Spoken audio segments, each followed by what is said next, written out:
Bonjour les amis. Eh bien non, je ne suis pas en train de labourer, je suis en train de ramasser la patate douce. Je dis bien là au singulier parce que cette année, eh ben, c'est l'année de misère pour la patate douce. On n'en a absolument pas. On a planté 18 pieds. On ramasse pas grand chose.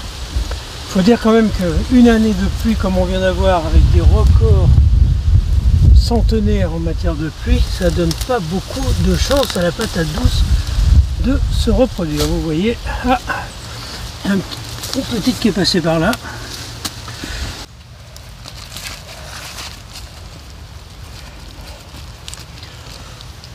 On en avait bien des plus grosses, hein, mais bon, au moins on va se contenter de ça.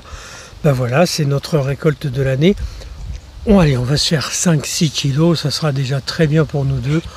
Nous sommes arrivés à la fin du mois d'octobre, c'est le moment de ramasser tout, de protéger ces artichauts, de nettoyer, de tondre, de mettre des bâches, d'isoler le terrain, de préparer pour l'hiver parce qu'il n'y a pas grand chose à faire. Alors aujourd'hui on va parler de quoi? Des patates douces évidemment puisqu'on en parle. On va ramasser aussi les courges, on va ramasser les dernières tomates, on va couper les poireaux. Les poireaux, il est très important de savoir une chose sur les poireaux, c'est qu'on ne les coupe que deux fois. Une fois quand on les plante, une fois au bout d'un mois et demi pour pouvoir leur redonner du vert.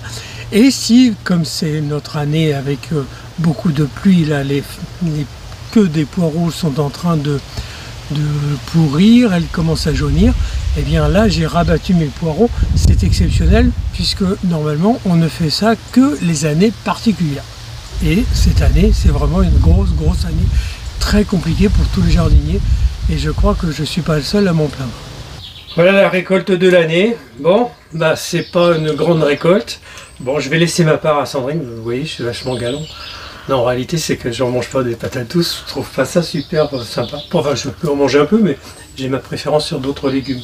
Le petit conseil pour conserver ces patates douces. Vous les laissez d'abord sécher quelques jours ou dans une serre ou dans un endroit sec à l'abri de toute humidité.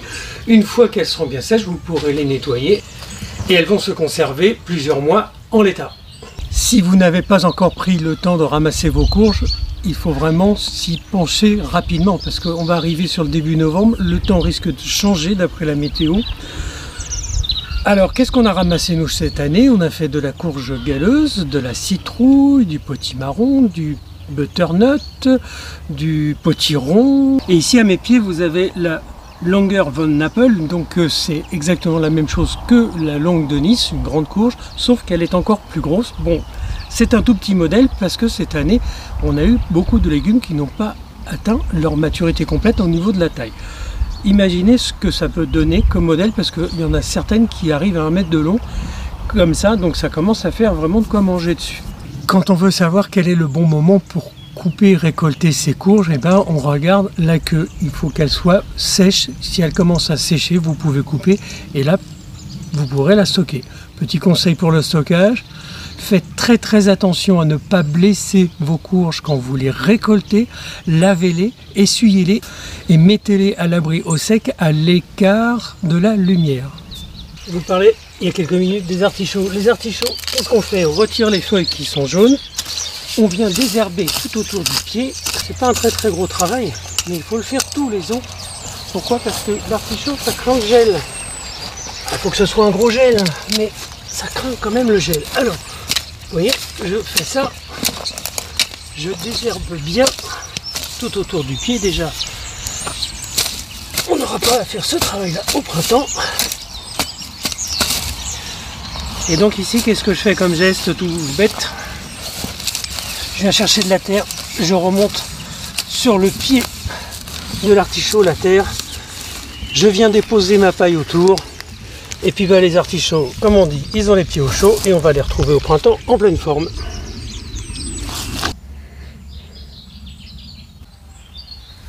Bon, dans la serre, si vous remarquez, il fait une température super, 28 degrés, c'est pas mal. Donc eh bien, qu'est-ce qu'il y a? On a encore quelques tomates à ramasser, c'est la fin, on va arracher les pieds d'ici quelques jours. On va faire encore une ou deux petites cueillettes, vraiment pas grand chose. On a plein de petits piments à ramasser, on a des poivrons caviar, ils sont super sympas. Sandrine elle nous a fait des recettes avec ces 2 piments. Magnifique. Et là, ce sont des poivrons. On a eu une jolie récolte de poivrons cette année, mine de rien, donc on continue d'en avoir. Et puis après, qu'est-ce qu'on a d'autre dans la serre? Vous voyez, c'est ce que je vous disais il y a 2 minutes. On a des belles tomates encore à ramasser. Elles ne sont pas aussi goûteuses que celles de plein été, mais ça fait quand même plaisir de manger encore des tomates du potager.